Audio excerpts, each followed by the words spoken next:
Welcome to Haldar academy online platform. আমরা class 10-এর যে text বইটি থেকে ক্লাস নিচ্ছিলাম, সেই টেক্সট বইয়ের অন্তর্গত একটি গল্প আমরা পড়ছিলাম, যে গল্পটির নাম হলো বহুরূপী এবং লিখেছেন সুবোধ ঘোষ। তো ক্লাসের আমরা আগের দিনের যে ক্লাসটি নিয়েছিলাম, সেই ক্লাসটি যদি একটু আমরা আজকে ক্লাস করার আগে যদি একটুখানি পড়ে নিই, তাহলে আমরা বুঝতে পারবো যে আগের দিনে আমরা কি ক্লাস করেছিলাম।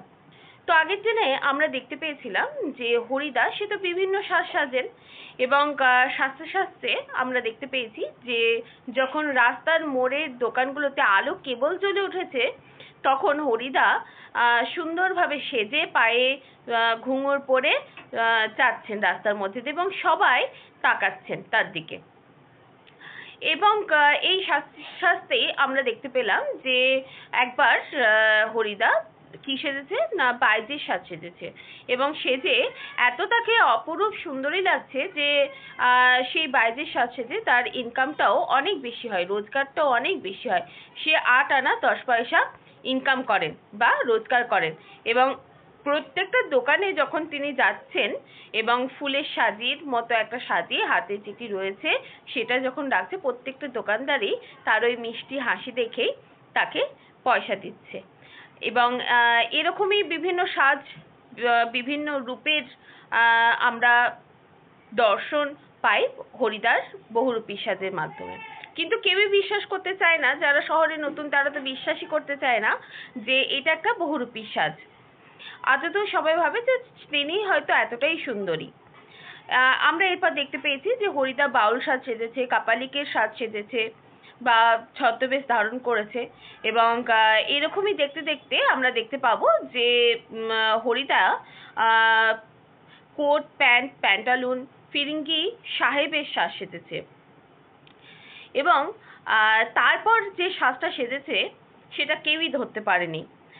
স্কুলের যে ছাত্রছাত্রীরা যারা চুরি করছিল তাদেরকে ধরার জন্য সে পুলিশ সেজেছে এবং যে বাগান পাহারা দিচ্ছিল, তো স্কুলের ছাত্রছাত্রী যেহেতু চুরি করতে এসেছে ফল, তাই স্কুলের মাস্টারমশাই 8 আনা বা 8 পয়সা আমরা দেখতে পাই যে 8 আনা টাকা সে ঘুষ দেয় এবং মাস্টারমশাই পরের দিন বুঝতে বাকি থাকে না যে এই পুলিশ সাজে বা পুলিশের ভূমিকায় কে ছিল, হরিদা ছিল, সেটা সে বুঝতে ধরতে বাকি রাখে না। তো আমরা দেখতে পাই যে পরের দিন যখন বুঝতে পারে মাস্টারমশাই যে শুধুই সে ঘুষ দিয়েছে, ওটা আদতেও হরিই ছিল পুলিশের ছদ্মবেশে, তখন তাকে চমৎকারভাবে তার সাজের বাহবা দিয়ে বলেছে, চমৎকার সেজেছিস তো পুলিশ। তো আগের দিনের ক্লাসে আমরা এইটুকুই পড়েছিলাম। আজকে আমরা বহুরূপী থেকে আরো একটি ক্লাস করব। তো চলো ক্লাসটি শুরু করা যাক। দেখো, আমরা দেখতে পেলাম যে স্কুলের যে এই যে আমরা আগের দিনের ক্লাসে এইটুকুই পড়েছিলাম যে ছেলে মেয়েগুলো যখন ভয়ে কেঁদেছে, তখন স্কুলের মাস্টারমশাই এসে নকল পুলিশকে বলেছে ক্ষমা করে দিতে এবং তাকে 8 আনা ঘুষ দেওয়া হয়েছিল। এবং তার পরের দিন যখন মাস্টারমশাই বুঝতে পারেন যে সে নকল পুলিশ ছিল, তখন বলে যে বা সত্যি খুব চমৎকার সেজেছিস হরি, এরকমভাবে তার রূপে বা বিভিন্ন যে ছদ্মবেশ তার বাহবা দেন। এরপর দেখো আজকের ক্লাসটি আমরা এখান থেকে শুরু করছি। দেখো কি বলছে, এখন কিন্তু আমরা ঠিক বুঝতে পারছি না। দেখো কি বলছে, এখন কিন্তু আমরা ঠিক বুঝতে পারছি না হরিদা এত গম্ভীর হয়ে কি ভাবছেন। ওই যে সন্ন্যাসীর যখন কথা বলা হচ্ছিল তখন গম্ভীর হয়ে গেছে, সেই কথাটাই বলছে। সন্ন্যাসীর গল্পটা শুনে কি হরিদার মাথার মধ্যে কোনো মতলব ছটপট করে উঠছে? এরপর বলছে যে সন্ন্যাসীর তাহলে কথাটা শুনেই কি তাহলে হরির মাথায় কিছু আবার ছদ্মবেশ ধারণ করবে বা এরকম কিছু কি ছটপট করছে? ঠিকই, আমাদের সন্দেহ মিথ্যে নয়। আমাদের বলতে গল্পকথক এবং তার 2 বন্ধুর কথা বলা হয়েছে। হরিদা বললেন, আজ আমাদের একটা জব্বর খেলা দেখাবো। আমাদের বলতে গল্পকথক এবং তার 2 বন্ধুর কথা বলা হয়েছে। বলছে আজ আমরা একটি জব্বর খেলা দেখাবো। আমাদের দেখিয়ে আপনার লাভ কি হরিদা? এরপর গল্পকথক এবং তার দুই বন্ধু হরিদাকে প্রশ্ন করছে যে আমাদের দেখে আপনার লাভ কি?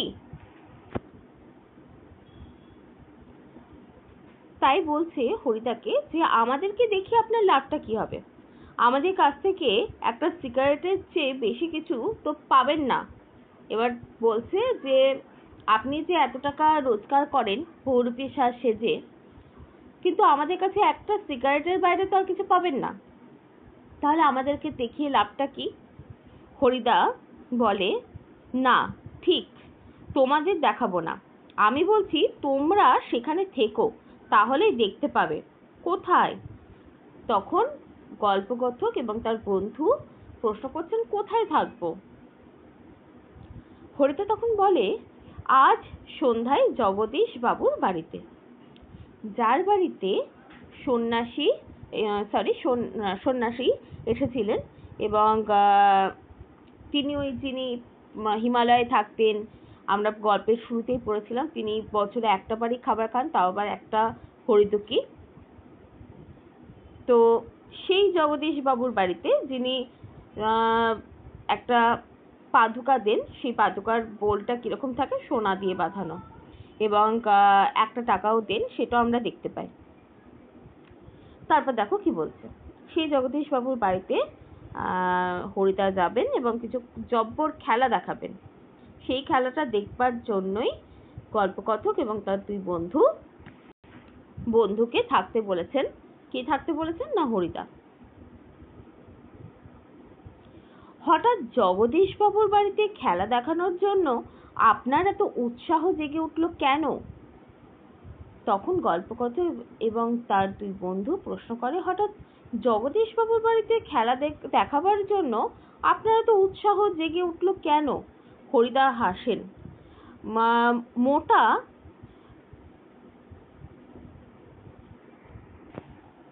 এবার দেখো কি বলছে, হরিদা হাসেন।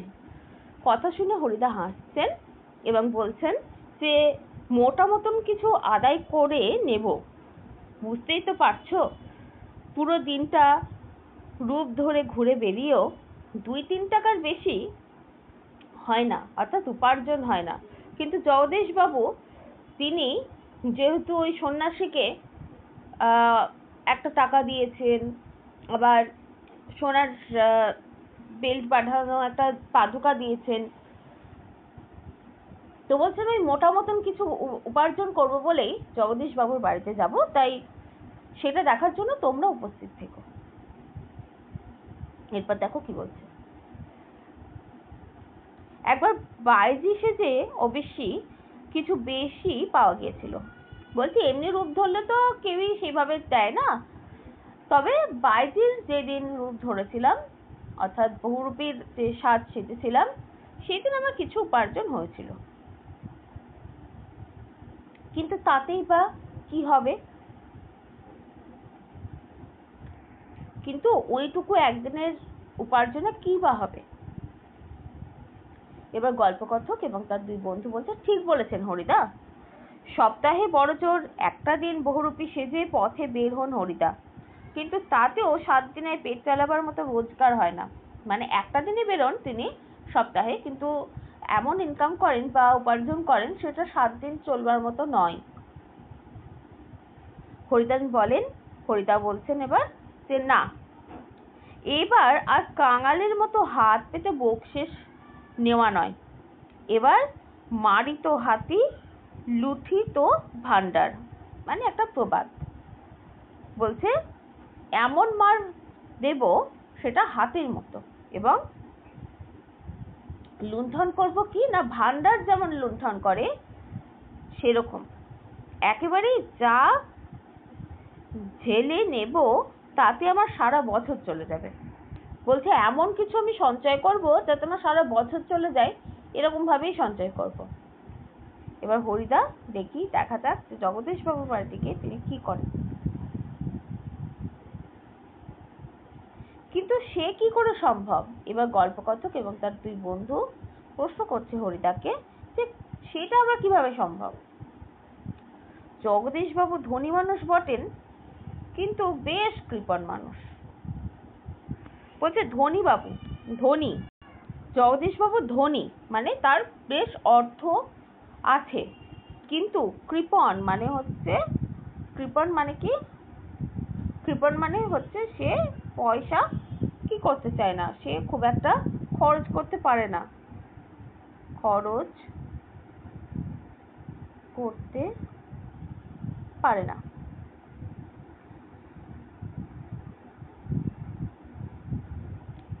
অর্থাৎ সে কৃপণ, সে হাত খোলা নয়। এরপর দেখো কি বলছে, হরিদাকে একটা যোগী, সন্ন্যাসী বা বৈরাগী সাজতে দেখে কত আর খুশি হবেন জগদীশবাবু। কিন্তু হরিদাকে একজন যোগীর রূপ ধারণ করে বা একজন সন্ন্যাসীর বেশ ধারণ করে হরিদার সাজ দেখে জগদীশবাবু কতই বা আর খুশি হবেন। আর খুশি হলেই বা কত আনা বকশিশ দেবেন? 5 আনার বেশি তো নয়। এই আনার মাধ্যমেই কিন্তু আনা হচ্ছে একটা অর্থের সিম্বল বা প্রতীক। যেমন আমরা টাকা ইউজ করি, সেরকমই আগেকার দিনে আনাতে অর্থ বোঝানো হতো। হরিদা বলেন, তোমরা যদি দেখতে চাও তবে আজ ঠিক সন্ধ্যেতে জগদীশ বাবুর বাড়িতে থেকো। এবার হরিদা বলছেন, তোমরা যদি দেখতে চাও যে একজন যোগীর বেশ ধারণ করে বা একজন সন্ন্যাসীর বেশ ধারণ করে আমাকে কত কি দিতে পারে, তাহলে তোমরা বরং জগদীশবাবুর বাড়িতে উপস্থিত থেকো। আমরা বললাম, অর্থাৎ গল্পকথক এবং তার 2 বন্ধু বলেছে থাকবো। আমাদের স্পোর্টের চাঁদা নেবার জন্য আজ ঠিক সন্ধ্যেতেই জগদীশবাবুর কাছে যাব এবং স্পোর্টের চাঁদা নেওয়ার জন্য গল্পকথক এবং তার 2 বন্ধু জগদীশবাবুর বাড়িতে যাবেন। কোন সময় যাবেন? যখন হরিদাও যাবেন। অর্থাৎ দেখো, এখানে জগদীশবাবু যে কোনটা সন্ন্যাসী আর কোনটা সন্ন্যাসীর বেশ ধারণ করে আছে সেটা তো চিনতে পারেন না। সেই জন্য সেটা বোঝাবার জন্যই জগদীশবাবুর বাড়িতে আজ হরিদা যাবে। কোন ছদ্মবেশে যাবে? না, যোগী বা সন্ন্যাসীর ছদ্মবেশে যাবে।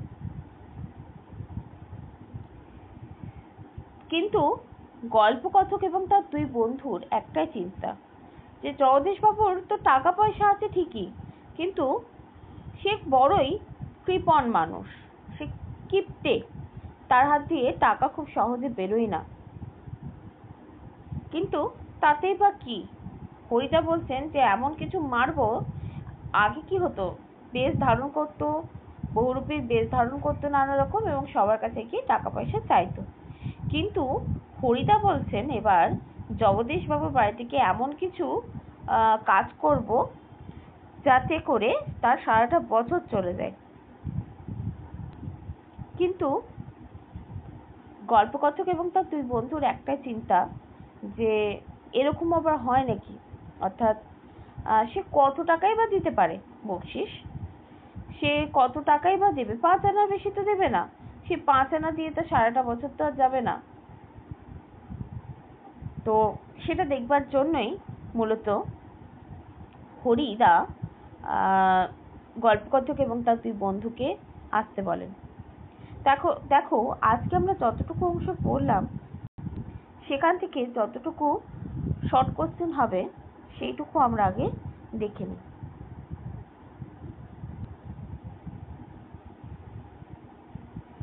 বাহ, সত্যি খুব চমৎকার পুলিশ সেজেছে শরী। কে বলেছে? তাহলে বলতে হবে স্কুলের মাস্টারমশাই বলেছেন। তারপরে দেখো, কার গল্প শুনে হরির মাথায় নতুন কোনো মতলব ছটপট করছে? তাহলে বলতে হবে, অ্যান্সার হবে সন্ন্যাসীর গল্প শুনে হরিদার মাথার মধ্যে নতুন কোনো মতলব ছটপট করছে। এত গম্ভীর হয়ে কি ভাবছেন? এখানে কে গম্ভীর হয়ে গেছেন? তাহলে বলতে হবে হরিদা। আমরা ঠিক বুঝতে পারলাম না হরিদা এত গম্ভীর হয়ে কি ভাবছেন। এখানে আমরা কে? তাহলে বলতে হবে এখানে আমরা বলতে লেখক বা গল্পকথক এবং তার দুই বন্ধুকে বোঝানো হয়েছে।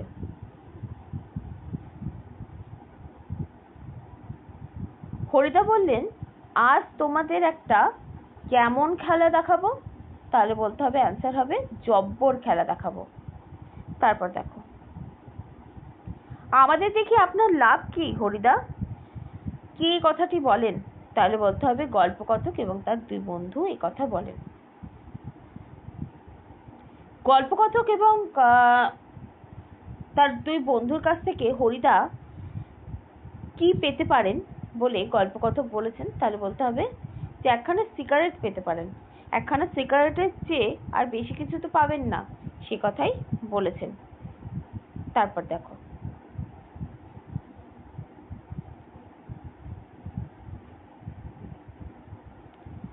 আমি বলেছি তোমরা সেখানে থেকো। এখানে কে কথা বলেছে বা উক্তিটি কার? তাহলে বলতে হবে অ্যান্সার হবে হরিদার। সেখানে থেকো বলতে কোথায় থাকবার কথা বলা হয়েছে? তাহলে অ্যান্সার হবে জগদীশ বাবুর বাড়িতে থাকবার কথা বলা হয়েছে। কখন জগদীশ বাবুর বাড়িতে থাকবার কথা বলা হয়েছে? তাহলে বলতে হবে যে সন্ধ্যার সময়। তারপরে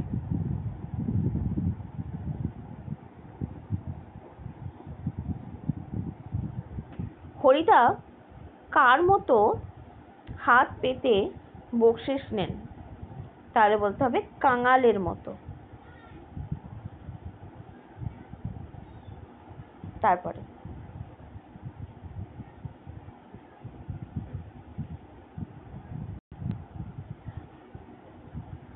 জগদীশ বাবুর বাড়িতে হরিদা কোন ছদ্মবেশ ধারণ করে যাবে?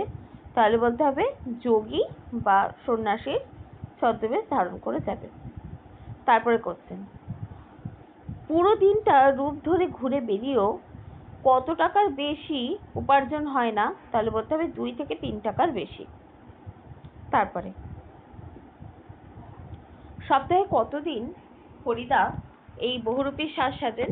তাহলে বলতে হবে যে সপ্তাহে একদিন বহুরূপীর সাজ সেজে হরিদা বেরোন। তারপরে কোশ্চেন, একদিনের রোজগারে তার কতদিন পেট চলবার কথা বলা হয়েছে? তাহলে বলতে হবে 7 দিনের পেট চালাবার কথা বলা হয়েছে। তারপরে এবার মরিত হাতি লুঠিত ভান্ডার এই কথা কে বলেছেন বা এই প্রবাদটি কার? প্রবাদটি কার? তাহলে বলতে হবে হরিদার এই প্রবাদটি। তারপরে এবার একবার যা ঝেলে নেব তা কতদিন চলে যাবে বলে হরিদা মনে করেন? তাহলে বলতে হবে 1 বছর। তারপরে কে খুবই ধনী ব্যক্তি ছিলেন? তাহলে বলতে হবে জগদীশ বাবু। আর কে কৃপণ মানুষ ছিলেন? তাহলে বলতে হবে জগদীশ বাবু। হরিদা কোন সাজ দেখে খুশি হবেন জগদীশ বাবু বলে মনে করেন হরিদা? তাহলে বলতে হবে যোগী, সন্ন্যাসী বা বৈরাগীর সাজ দেখে। তারপরে খুশি হয়ে কত টাকার বেশি বকশিশ দেবেন না বলেই ধরে নেন গল্পকথক এবং তার দুই বন্ধু? তাহলে বলতে হবে 5 আনার বেশি। তারপরে তোমরা যদি দেখতে চাও তবে আজ ঠিক সন্ধেই জগদীশ বাবুর বাড়িতে থেকো। কে এই কথা বলেছেন? তাহলে বলতে হবে হরিদা।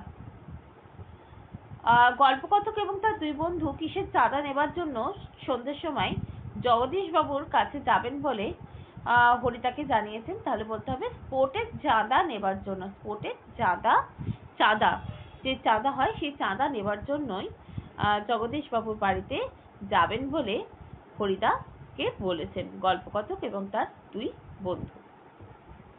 তাহলে আজকে তোমাদের ক্লাস এখানেই শেষ হচ্ছে।